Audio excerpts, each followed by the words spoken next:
Good afternoon, everybody. Taking a look at some of these totems here. You can see this profile image on the left. Different shadows and things help, but he's got his little nose and his little ripple for his mouth there. Wearing some type of hat, or maybe that's hair. Could be a female, perhaps. If you look closely right here, you can see these carvings. A lot of people try to like zoom in and look at it, or bring their face closer, but really different distances help. So you can see these carvings. This is a prehistory artifact, which goes unrecognized by most. This area, of course, has portraits on every single rock that's in the area here. This was a site. There was a mound here. It was destroyed for a housing development. There's still several other mounds here in the woods.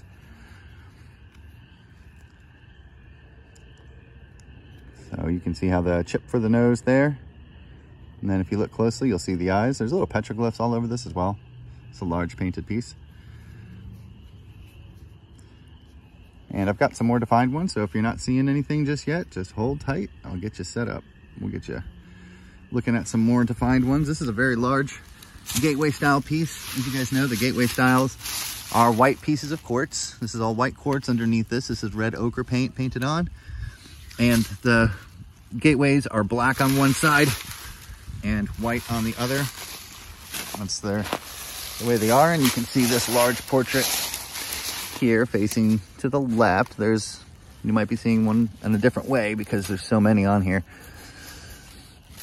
There's a lot of different stuff, of course. The same motifs of the long hair or long head, elongated skulls, which I didn't think were a thing in North America, but they are. The elongated skulls that they find in South America were here as well in North America. Here's another gateway style. I'll kind of show you how the back is black and the other side is white. Every single one of these is one like that. Here's another one here. You can see how some of this paint and stuff is starting to flake away. There's other colors, looks like, underneath it. And you can see how this represents a human here with some type of animal headdress. Lots of birds at this site, so there's plenty of birds.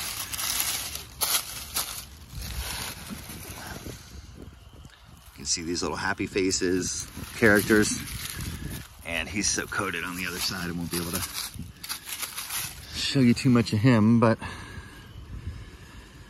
hope you guys are having a good day. Thanks for joining me today. I'm a little out of breath. Just got in here to the site. Site's about an hour away from where I live now, so I have to do a bit of driving to get here. But I just thought I'd kind of show you around just a little bit. I've got a lot of work to do with this today. I'm gonna be looking for some more photorealistic portraits to take to the conference.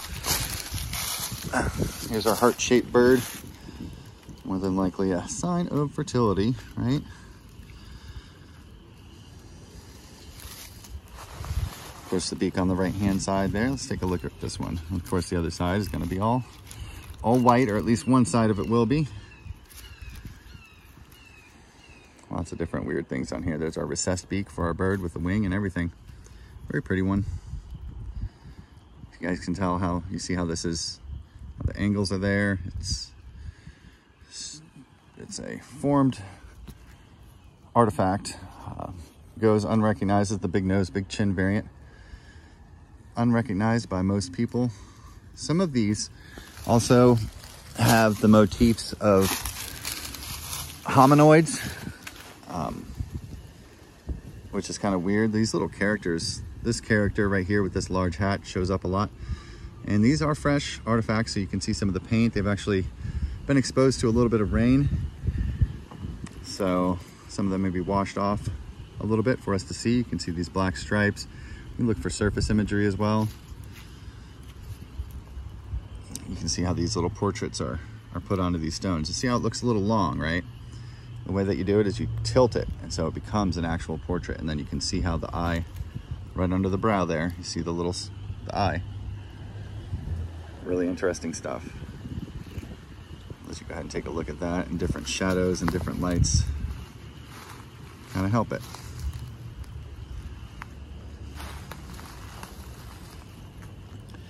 So welcome to Facestone Town. This is where they're all at. The creek is really dried up right now. which is really nice. This video is in 60 frames, 4K, so if you guys have the ability, pop it on that. I'm gonna walk over here real quick and show you a pretty nice larger bird effigy here. You can see this spike, sorry for our focus there, here we go. And if you look closely, you'll see carvings and things all over this. It's a very interesting piece of stone here. This isn't quartz, but it's also just a large bird. You can see the big giant carving for the eye right there. And in different ways and different shapes, it's gonna represent different things, but you can see how this site featured birds and birdmen, just like the Birdman of Cahokia. There are lots of painted on portraits on these quartz pieces that show the Birdman of Cahokia. We also have a statue of Redhorn, which if you know about Mississippian culture, you know there's a story about Redhorn.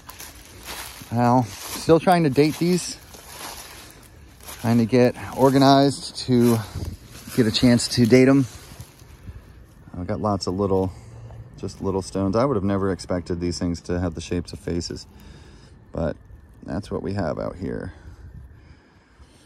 The whole creek, every single stone in this area is a artifact. Just every single one was touched by human hands. So we're going to be taking a look at for some of the photorealistic ones today. Of course, this is, these are white pieces of quartz. You guys know that. Beautiful coloring on this. The preservation of these, the way that they're still so preserved, it's quite amazing. So we look at different things. We look at the shapes of the stones. We look at the color. You look for noses, and then from the nose, you try to find the eye. And you can find all these little characters. Some of them are within the stone. Some of them just outline the stone.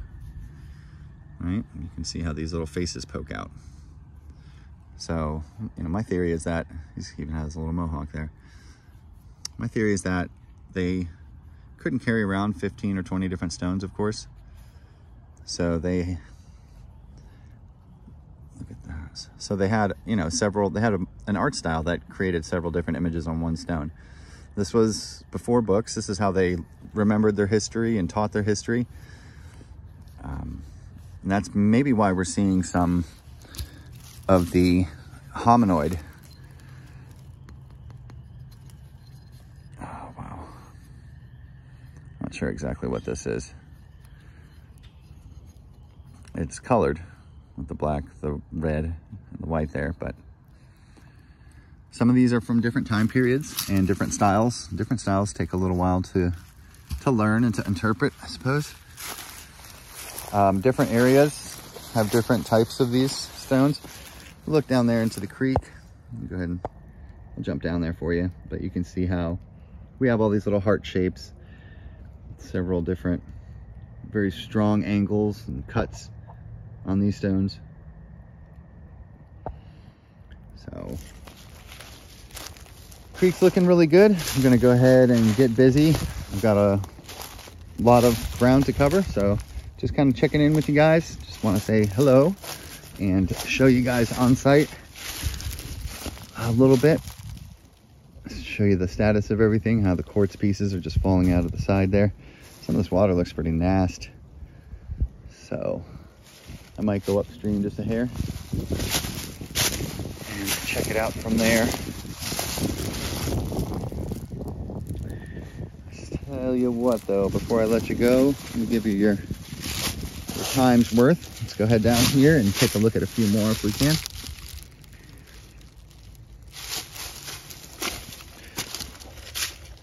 So the ones, of course, that I'm going to be looking at are more of these painted pieces of quartz here.